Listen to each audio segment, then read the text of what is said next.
योगदान होना चाहिए। अंत में यही कहना चाहती हूँ कि बेटे भाग्य से होते हैं पर बेटियां सौभाग्य से होती है। धन्यवाद।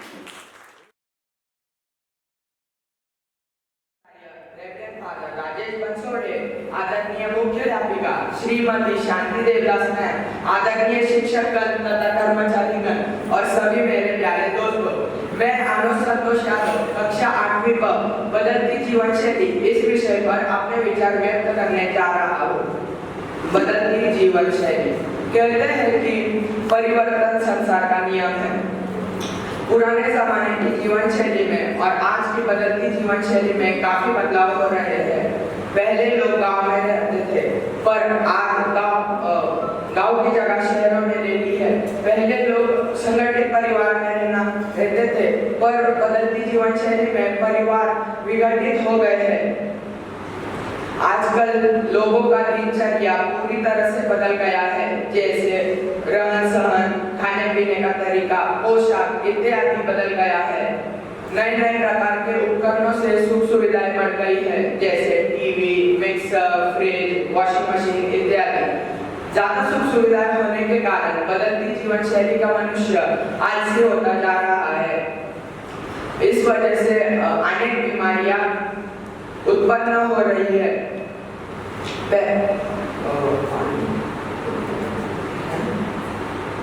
मनुष्य जैसे बीमार हो रहा है वैसे ही वो पृथ्वी को भी बीमार कर रहा है।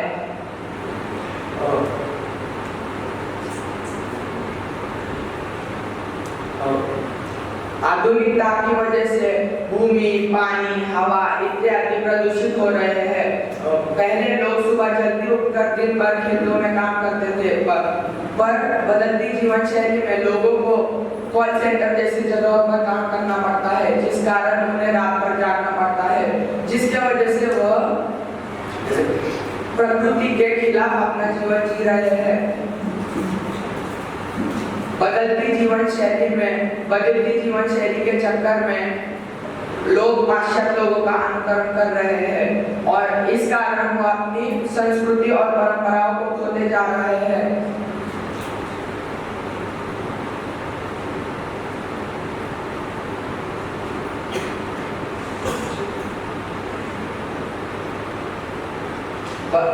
बदलती जीवन शैली का मनुष्य मोबाइल जैसे उपकरणों का गुलाम हो चुका है, जिस कारण इन उपकरणों की सुख सुविधाएं के बगैर वो जी नहीं सकता। ये थे मेरे कुछ विचार बदलती जीवन शैली पे। धन्यवाद। आदरणीय प्राचार्य रेवरेंड फादर राजेश बनसोड़े, आदरणीय मुख्याध्यापिका श्रीमती शांति देवदास मैम, परीक्षकगण तथा शिक्षकगण और मेरे प्यारे सभी दोस्तों, आज मैं धीरज सावंत कक्षा 9 की अ से मुसीबत में ही मित्र की परख होती है इस विषय पर अपने विचार व्यक्त करने जा रहा हूं। रहीम ताज जी ने कहा है, रहीमन विदाम भली जो थोड़े दिन हुए इन अनविद्या जग चले में पड़त सकते।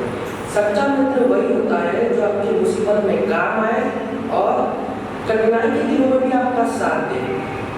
अक्सर देखा होगा कि जब व्यक्ति के पास धन, समाज में मान, अच्छी नौकरी और सकुशल परिवार होता है तो उसके अनेकों मित्र होते हैं, लेकिन जैसे ही उसके पास पैसों की कमी होती है तो उसके इन मित्रों के चेहरे से पर्दा उठता है। एक अच्छा मित्र सलाह देता और हमें गलत रास्ते पर जाने से रोकता है। सिर्फ सुख में साथ देने वाला व्यक्ति ही मित्र नहीं होता। मित्र वही अच्छा और सच्चा होता है जो मुसीबत के काम में भी आपका साथ दे। एक अच्छे मित्र की गुण मैं आपको आज बताने जा रहा हूँ। अच्छे मित्र नसीब वालों को ही मिलते हैं। एक सच्चा मित्र हीरे की तरह कीमती और दुर्लभ होता है, इसलिए सच्चा मित्र वही होता है जो आपकी कठिनाई को सुने, समझे और उसे पूर्ण करने का प्रयास करे। संगत का असर हमारे जीवन में गहरा असर डालती है।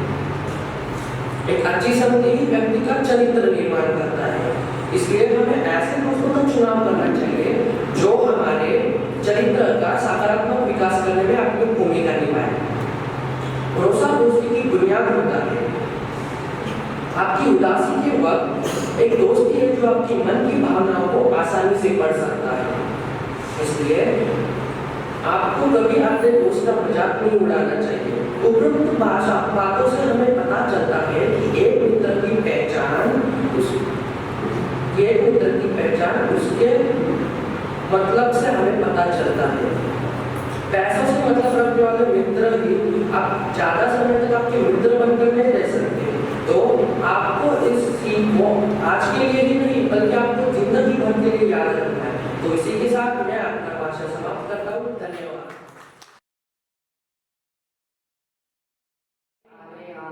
हार ये निश्चय कर देती है, मगर हम जीत की हंसी और खुशी में हम हार का दुख नहीं भूलते हैं। सुप्रभात। आदरणीय प्राचार्य रेवरेंड फादर राजेश बनसोड़े, आदरणीय मुख्याध्यापिका श्रीमती शांति देवदास मैम, आदरणीय शिक्षकगण तथा कर्मचारीगण और सभी मेरे प्यारे दोस्त, मैं हेड फाइनेंशी आज 9वीं कक्षा में आज मन की हार है मन की जीत इस विषय पर अपने विचार व्यक्त करने जा रहा हूँ। मन की हार ये बहुत ही निर्दयी चीज है, हमें दुख देती है मगर उसके पीछे की खुशियाँ हमें बहुत खुशियाँ देती है। उसलिए हमें दोनों चीज में कभी भी निराश नहीं होना चाहिए। ये जीवन में हमें सीखना चाहिए।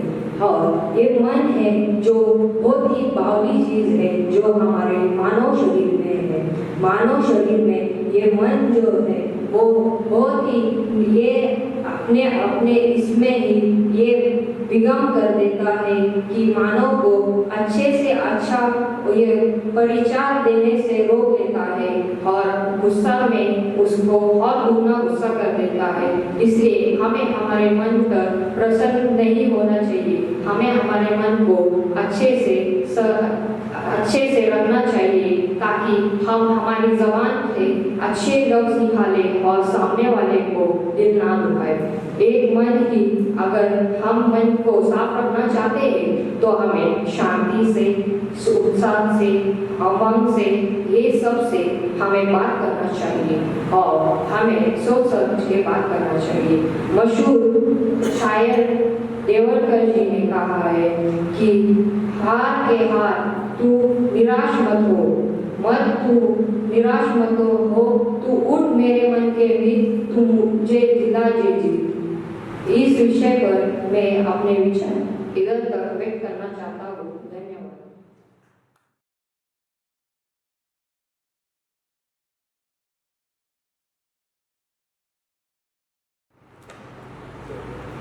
नमस्कार। आदरणीय प्राचार्य फादर राजेश बनसोड़े, मुख्य अध्यापिका श्रीमती शांति देवदास मैम, यहाँ उपस्थित पर्यवेक्षक और मेरे प्रिय मित्रों, आज मैं अश्विनी उत्तम शेट्टी कक्षा 10वीं अ से भ्रष्टाचार एक दीमक इस विषय पर अपने विचार व्यक्त करना चाहूंगी। भ्रष्टाचार क्या है? भ्रष्टाचार एक ऐसा अनैतिक आचरण है जिसमें व्यक्ति स्वयं की छोटी इच्छाओं की पूर्ति हेतु देश को संकट में डालने में तनिक भी विलंब नहीं करता। देश के भ्रष्ट नेताओं द्वारा किया गया कार्य ही भ्रष्टाचार नहीं है, अपितु एक ग्वाले द्वारा अपने दूध में पानी मिलाना भी भ्रष्टाचार का एक स्वरूप है। भ्रष्टाचार के अनेक कारण हैं। पहला, देश का लचीला कानून। भ्रष्टाचार विकासशील देश की समस्या है। इस भ्रष्टाचार की वजह से देश में बहुत सारे कुकर्म व्याप्त हुए हैं।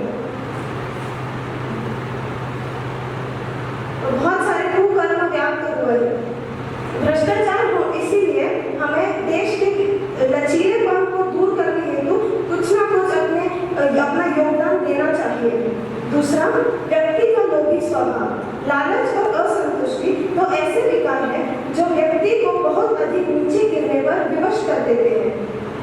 व्यक्ति का लोभी स्वभाव व्यक्ति को बहुत अधिक ही नीचे गिरा देता है, जिसकी वजह से वो कुछ ना कुछ ऐसा काम कर जाता है जो उसे नहीं करना चाहिए।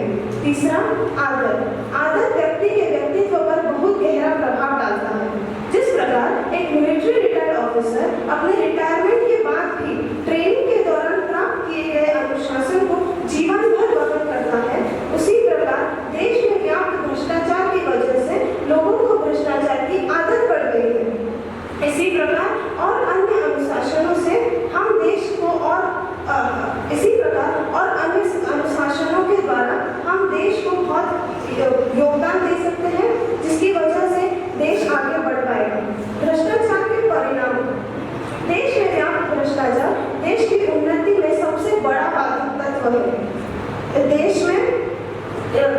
देश में घूसखोरी, बेरोजगारी, अपराध की मात्रा में दिन प्रतिदिन वृद्धि होती जा रही है।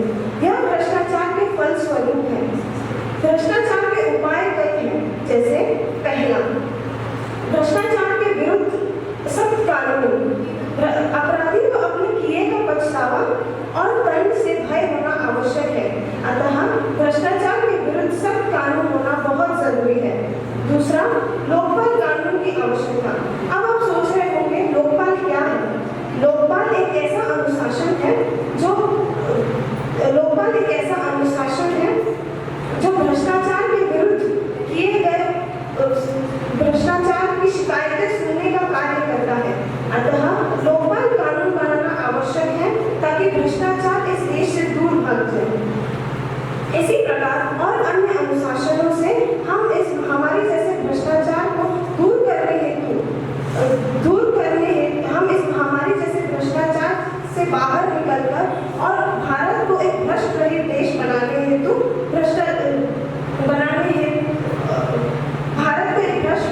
देश बना सकते हैं। आशा है कि मेरे इस कथन से और आपके योगदान से देश की स्थिति में अवश्य कोई परिवर्तन आएगा। धन्यवाद।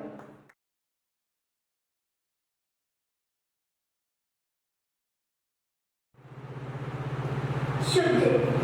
आदरणीय प्राचार्य रेवरेंड फादर राजेश बनसोड़े, आदरणीय मुख्य अध्यापिका श्रीमती शांति देवदास, स्कूल के छात्रों के बारे में बात करते हैं तो मोबाइल फोन के होने के फायदे और नुकसान होते हैं।